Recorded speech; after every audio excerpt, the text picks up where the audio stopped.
প্রতিষ্ঠা হয়ে গেল। চলুন এই মুহূর্তে আমরা প্রবেশ করব কোথায়? অযোধ্যা। প্রেম সে বলো ভগবান রামচন্দ্র কি জয়। প্রেম সে বলো ভগবান রামচন্দ্র কি জয়। জয় শ্রী রাম। জয় শ্রী রাম।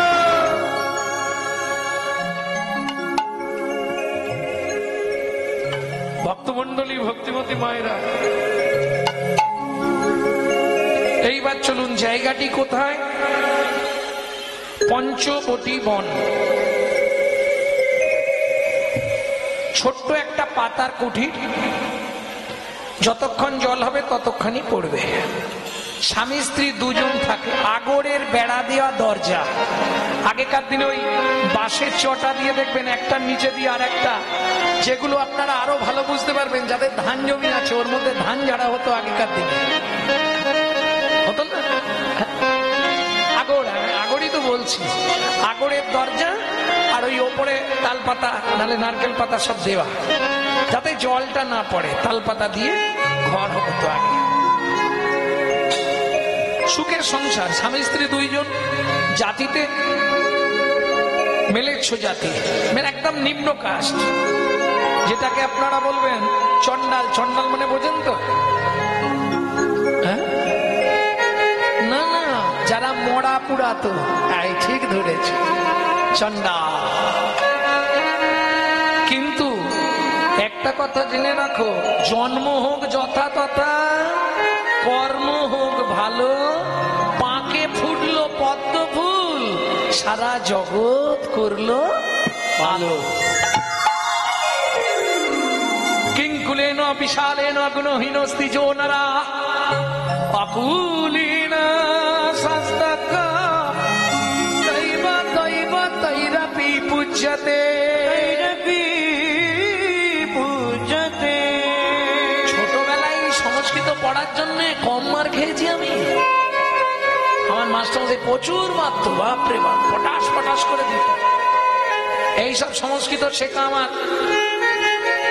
ভবানী শঙ্কর দাস মহাপাত্র, আমার এই সংস্কৃতের গুরুজি।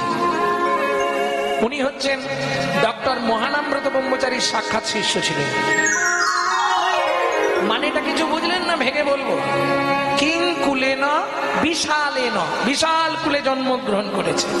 গুণহীনস্তি যো নরা, যার মধ্যে কোনো গুণ নেই, বিশাল বংশের ছেলে, কিন্তু গুণে ধ্যান ধ্যান, তার কোনো মূল্য নাই। কিংকুলেন বিশালেন গুণহীনস্তি যো নরা, অকুলীন শাস্ত্রজ্ঞ। ওই চন্ডালের ঘরে জন্মগ্রহণ করে সে যদি শাস্ত্রজ্ঞ হয়, দৈব তৈরপি পূজ্যতে, ত্রিজগতের যত দেব দেবী তার পূজা করে। বুঝে নেওয়া গেল? কারণ পণ্ডিত হলেই হবে না, পণ্ডিত যে জনা আজন্ম শেখানা, সারা জীবন স্বাস্থ্য ঘেটে মরে, স্বাস্থ্যের মর্ম কিচ্ছু বোঝে না। বুঝে নেওয়া গেল মায়েরা? তাহলে পণ্ডিত কাকে বলে? জয় রাধে। পণ্ডিত কাকে বলে বলবো, তার আগে হ্যাঁ বলবো, তার আগে আপনাদের কাছে একটা সংবাদ দিই। সেটা হচ্ছে আজকের এই যে মহতী হরিবাস আপনাদের তিল তিল কৃপায় কিন্তু চলছে। তবে আমি প্রতি বছরই শুনি, কারণ আমি তো এদের সঙ্গে একটু অতপ্লুতভাবে জড়িয়ে গেছি, বিশেষ করে আমাদের পিন্টুদার সঙ্গে, কারণ ও দিনরাত কলকাতায় ডিউটি, আর আমি ওর উপর দিয়ে যাই আসি, প্রায় দেখা হয়ে যায়, যার ফলে এমনি সারা বছরই খবরাখবর হয়। তা যাই হোক, দ্বিতীয়ত হিন্দু ধর্মকে রক্ষা করার একটা বড় সংস্থা হিন্দু মিলন মন্দির, তাই তো? কারণ যেদিন আসছে আর আমাদের এই হিন্দুত্ব টিকিয়ে রাখা খুব দায়। আমি আপনাদের কাছে আবেদন করব, নিবেদন করব, যাতে অনুষ্ঠানটা পরবর্তীতে আরো বিশাল বৃহৎ আকার ধারণ করে, সেই চেষ্টায় সবাই কিছু কিছু আর্থিক অনুদান দিয়ে আরো যাতে মহৎ বড় করে এই অনুষ্ঠান হয়, এটা আপনারা সবাই কৃপা করবেন। সকলের চরণে আমার এই নিবেদন। জীবনের বহু পয়সা বহু দিকে চলে যাবে, কারণ পয়সা তো আপনি রাখতে পারবেন না। কেন রাখতে পারবো না? আমি রেখে যাব, আমার ছেলে ভোগ করবে। আমার ছেলে যদি কীর্তন শেখে সেও রোজগার করবে, সেও রেখে যাবে। কিন্তু তার যে ছেলে হবে সে সেই ফুটুস আর চুটুস। কেন? পয়সা এক পুরুষ, দু পুরুষ, তিন পুরুষ, তাহলে নারায়ণের সঙ্গে লক্ষ্মীর ফাটাফাটি লেগে যাবে। কারো ঘরে এক পুরুষ, দু পুরুষ, তিন পুরুষের উপরে যেতে পারবো না, কথা দেওয়া আছে। কারণ দুটো জায়গায় আপনাকে দিয়ে দিতে হবে, হয় ভগবানের সেবায় দে, আর নালে ডাক্তারকে দে। এবার বলি, ডাক্তারকে দিলে ফেরত পাবেন না। কেউ ডাক্তার নেই তো এখানে? থাকলে গাল পারবে, কিন্তু ডাক্তারকে দিলে ফেরত পাবেন না, কিন্তু ভগবানের খাতায় দিলে 1 গুণ দিলে 100 গুণ পাওয়া যাবে। কি করে? কাশীনাথ রাজার কন্যা কেতকী বিকেল বেলা সখীদের সঙ্গে ঘুরতে বেরিয়েছে। মেয়েরা যেমন বেরো, জমিদার বাড়ির মেয়ে তো, জমিদার বাড়ি রাজার মেয়ে একজন বেরোলে তার সঙ্গে 10-12টা সঙ্গী বেরোবে। এক বুড়ি মা ভিক্ষা করে এসে একটাই কাপড়, কাপড়টা গঙ্গার জলে ধুচ্ছিল। এই কাপড়টা ধুতে ধুতে হঠাৎ ঢেউ দিয়ে ভাসিয়ে নিয়ে চলে গেল। বেচারি বাড়ি ফিরতে পারছে না। কেন? নারী জাতির জীবনে লজ্জাই হলো প্রধান ভূষণ। ও তো এই গলা পর্যন্ত জলে ডুবিয়ে বসে আছে, থরথর করছে। সেই সময় কাশীনাথ রাজার কন্যা যাচ্ছে, আর বড় লোকের বাড়ির মেয়ে তো একটু বদমাইশ হয়। যারা খুব আদরে মানুষ হয় তারা একটু বদমাইশ হয়, বুঝলেন না? আদরে আদরে ওটাই ড্যাশ তৈরি হয়। হরিবল। ও একটা মাটির ঢেলা দিয়ে আর ওই জলের মধ্যে টুক করে ফেলেছে। এই দেখ বুড়ি, বুড়ি একটা বসে আছে, তারা এক্ষুনি রেগে যাবে। আগেকার দিনে কিছু পাড়ায় বিচ্যুত বদমাইশ ছেলে ছিল, বুড়ো বুড়িদের দেখলে একটু রাগিয়ে দিত, দিত নি? দাদু হেঁটে যাচ্ছে, কাঁচাটা খুলে দিল, এই দাদু এবার দুটো গালাগালি পারবে, ওটাতেই তাদের আনন্দ। তাই যেই ঝিলিটা ফেঁকেছে, ও বুড়ি বসে করো কি, বসে করো কি, ও বুড়ি বসে করো কি, ও বুড়ি বসে করো কি, তরঙ্গ এলে ডুবে মরবে লোকে বলবেছি, তরঙ্গ এলে ডুবে মরবে লোকে বলবেছি, বুড়ি বসে করো কি, ও বুড়ি বসে করো কি, ও বুড়ি বসে করো কি, বুড়ি বসে করো কি। বুড়িমা কিন্তু খুব শান্ত ভাবেই কাঁদতে কাঁদতে বলছে, মারে এই যে রাক্ষসী গঙ্গা, আমার একটাই কাপড় জানিস মা, ধুচ্ছিলাম, এক ঢেউ দিয়ে নিয়ে পালিয়ে গেছে। বাড়ি ফিরে কি করে বলতো? কাশীনাথ রাজার কন্যা কেতকী বলছে, বুড়িমা তুমি যদি কিছু না মনে করো, অন্ধকার তো নেবেই এসছে, আমার গায়ে 10 হাত বসন আছে, এর অর্ধেকটা তোমায় ছিঁড়ে দিয়ে দিচ্ছি, তুমি বাড়ি চলে যাও, আমি তো রাজার মেয়ে, বাড়ি গিয়ে বস্ত্রটা পাল্টে নেব। দিদি মা, ভগবান তোর মঙ্গল করবে, দে না মা। দিয়ে দিল অর্ধেকটা বস্ত্র কাশীনাথ রাজার কন্যা কেতকী বুড়িমাকে দিল। বুড়িমা লজ্জা নিবারণ করে উঠে এলো। কাশীনাথ রাজার কন্যা কেতকী গিয়ে প্রণাম করলো। বুড়িমা বলছে, তোর মনের আশা পূর্ণ হবে মা, আজ তুই আমাকে এই মাত্র 5 হাত বসন দিলি, একদিন ভগবান 5000 হাত বসন দিয়ে তোর লজ্জা নিবারণ করবে। কাশীনাথ রাজার কন্যা কেতকী পরে জন্মে জন্মগ্রহণ করলো দ্রুপদ রাজার কন্যা দ্রৌপদী হয়ে। এইবার তারা দুঃশাসন বসন টানছে, কৃষ্ণ বসন জোগাচ্ছে। কৃষ্ণর কি ফ্যাক্টরি ছিল? বসন পেল কোথা থেকে কৃষ্ণ? ভগবানের পক্ষে সবই সম্ভব না। না ওসব বললে হবে না, লজিক দেখাতে হবে। ভগবানের পক্ষে সম্ভব, তাহলে কারো ফ্যাক্টরি থেকে এনে দিয়েছে? আরে দেবে কোথা থেকে? যেমন ধরুন শিকাগোতে গিয়ে বিবেকানন্দ বিপদে পড়লে রামকৃষ্ণ ঠাকুরকে বললেন, গুরুদেব এরা তোমার মহিমা দেখতে চায়, তুমি একটু বাতাসা ফাটাও তো, আমি এদের বাতাসা খাওয়াবো বলেছি। গুরু কৃপা কি? সঙ্গে সঙ্গে এখান থেকে গুরুদেব জানতে পেরে গিরিশকে বললে, গিরিশ রানীমার কাছ থেকে টাকা নিয়ে এসে 2 বস্তা বাতাসা নিয়ে আয়। এখান থেকে রামকৃষ্ণ ঠাকুর ছুটছে, ওখান থেকে বিবেকানন্দ চোল করে ধরে নিয়ে, একে বলে গুরু কৃপা। দাস বংশী কহে ভজিলেই ভজন নহে, গুরু কৃপা ভজনের মূল। তাহলে ভগবান কৃষ্ণ যে দ্রৌপদীকে অত বসন সাপ্লাই দিল, বসন পেল কোথায় সেটা কি জানেন? কারো সর্বনাশ চাইলে নিজের সর্বনাশ হয়। দুঃশাসন তো বসন টানছে, কাঠ টানছে নিজের বইয়ের, নিজের বৌমাদের।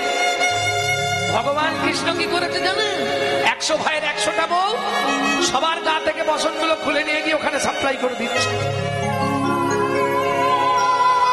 এবার তো রাম, এদের গায়ের বসনগুলো সব ওখানে সাপ্লাই হচ্ছে। আরে বসন চলে, আরে কি আটকাবে কি করে? এখান থেকে নিচ্ছে, ওপাশে নিয়ে দিচ্ছে। বুঝে নেওয়া গেল? ভক্তমন্ডলী, ভক্তিমতী মায়েরা, এটা বলার পিছনে একটা উদ্দেশ্য আছে। এই মহতী নামযজ্ঞ হরিবাসরের কমিটিরা আপনাদের কাছে ভিক্ষা পাত্র নিয়ে যাবে। যার যেমন ক্ষমতা ভগবত সেবার জন্য মুক্ত হস্তে দান করবেন। নিতাই গৌর হরি হরি হরি। বা কমিটির অফিসেও দিয়ে আসতে পারেন, তাতেও আপত্তি নেই। প্রেম সে বলো চৈতন্য মহাপ্রভু কি। তাহলে হীরা চন্ডাল আর মাতার নাম মোহিনী। ছোট্ট পাতার কুঠি রচনা করে দুজনে দিন যাপন করে, কিন্তু সংসারে চুলোচুলি লেগেই থাকবে। কেন? ভগবান সব দিয়েছে, গরিবের সংসার বটে, কিন্তু ও মায়েরা, স্বামী স্ত্রী যদি এক পথের প্রতীক হয়, সে সংসারে শান্তি থাকবে। দুজনেই এক পথের প্রতীক, দুজনে একসঙ্গে রামশিলায় প্রত্যেক দিন পুজো করতে যায় স্বামী স্ত্রী দুজনে, মানিক জোড়ের মতো। হ্যাঁ, কেউ কাউকে ছাড়ে না। কিন্তু মুশকিলটা কোথায়? যখন ঝগড়া বাঁধে তখনও কেউ কাউকে ছাড়ে না।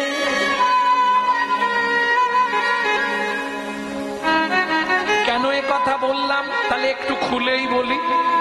এ দেয় ওর দোষ, ও দেয় ওর দোষ। তোমার দোষে ছেলেপুলে হয়নি, ও বলে অসুবিধা আছে, তোমার দোষের জন্য হয়নি। এই ঝগড়া বেঁধেছে। সেদিন ছিল রাম নবমী তিথি। চলো না দুজনে গিয়ে ভগবান রামচন্দ্রের চরণে 1 বালতি দুধ ঢেলে দিয়ে আসে। রামচন্দ্রকে কোথায় পাবে?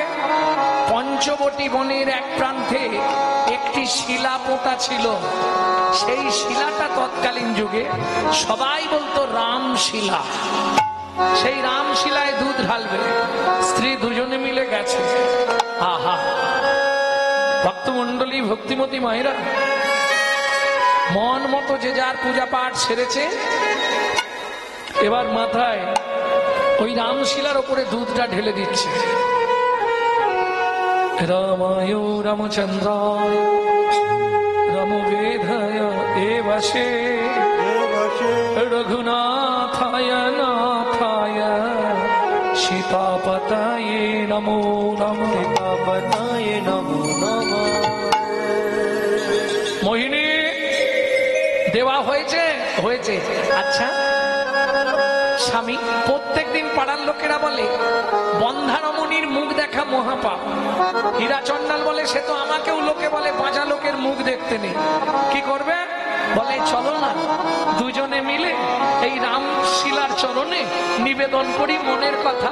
আজ রাম নবমী, প্রভু যদি শুনে ফেলে কৃপা হয়ে যাবে। রাখ বাগেশ্রী, তুমি তো হে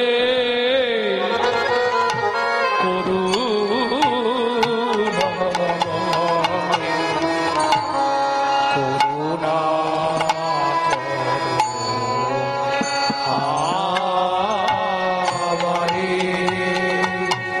তুমি তো হে করো, কৃপা করো, দয়াময় দয়া করো, করুণা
পাচ্ছি না।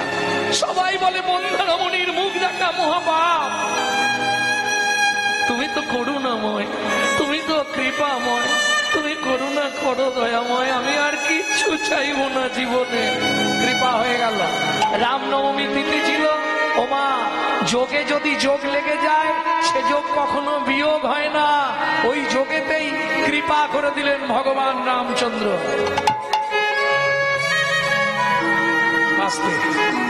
কি কৃপা করলেন,